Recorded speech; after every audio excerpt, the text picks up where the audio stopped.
turizam predstavlja okosnicu turizma na Kvarneru, jer ovdje prije više od 170 godina započeli smo priču o turizmu upravo kao destinaciju zdravlja.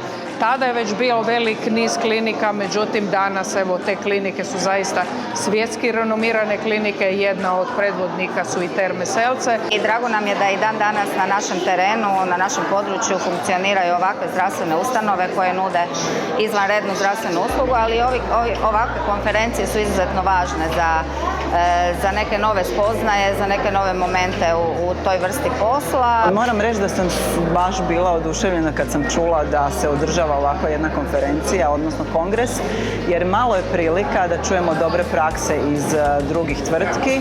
Uvijek ćemo dati podršku svakoj inicijativi koja je cilj povećanje i kvalitete i zadovoljstva rada, odnosno samog radnika.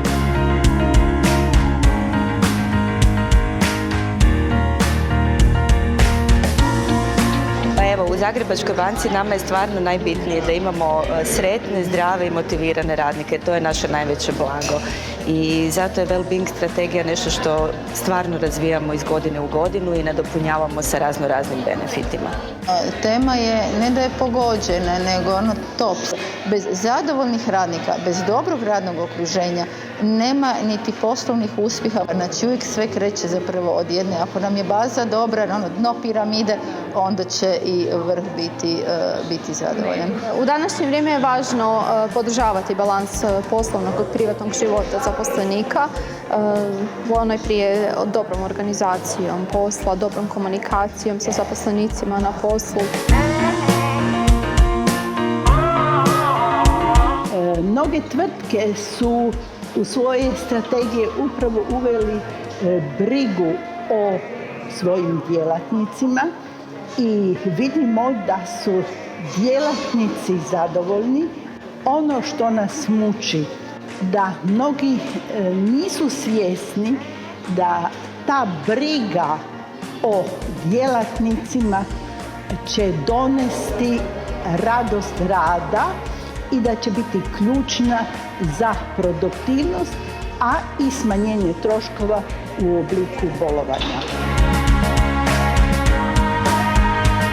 Mi u DEM-u smatramo da je tvrtka tu za ljude, a ne obrnuto, i upravo zbog toga zapravo jako puno ulažemo u dobrobit i zdravlje naših djelatnika. Mi imamo našu inicijativu DEM jer tu živim zdravo i kroz nju stvaramo jedno okruženje koje je poticajno, jer to je zapravo bit da smo konstantno prisutni i da potičemo ljude da vode računa o svom zdravlju. Ali u suštini gledamo da pomognemo drugim firmama kroz naše digitalne solucije, odnosno koji radi na well-beingu i dobrobit, koji radi na behavioral change science, odnosno na stvaranju zdravih navika, stepenicu po stepenicu, ali uz mnogo zabave, mnogo gamifikacije. I think in order to increase well-being into the companies, first the leadership should be absolutely on board. That means if the leadership is not on board and does not, let's say, show the way, it's difficult to do that. Then obviously you need to balance in any organizations the stress of the activities with, let's say, the well-being.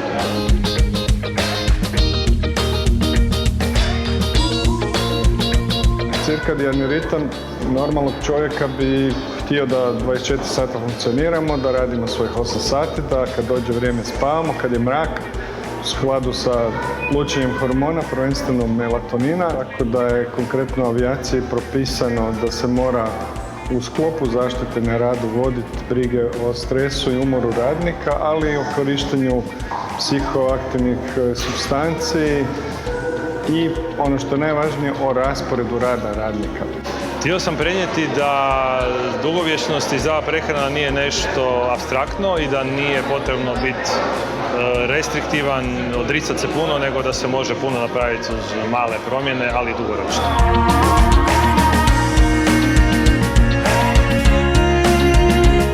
Vidimo sve više i više angažmana sa najviših razina parlamenta, znači to polako prelazi u politički dio. Bili smo jako sretni i sama predsjednica Europskog parlamenta Roberta Metsola je sudjelovala na jednom od naših događanja na temu suicida.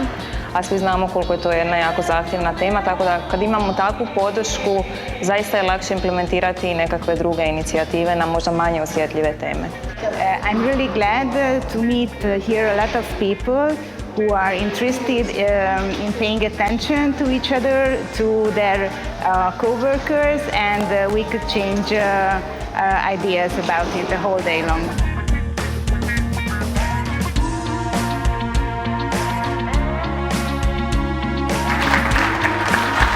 Ključne poruke su da moramo usvajati nove životne navike, zdrave životne navike, da je mentalno zdravlje vrlo važno na radnom mjestu, da želimo produktivne i sretne zaposlenike koji moraju uživati u onome što rade.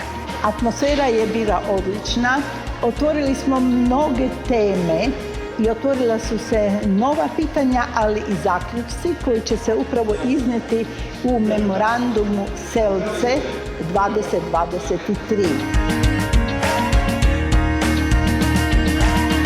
U večernjem dijelu programa po prvi put ćemo dodijeliti Corporative Wellbeing Global Award by Terme Selce.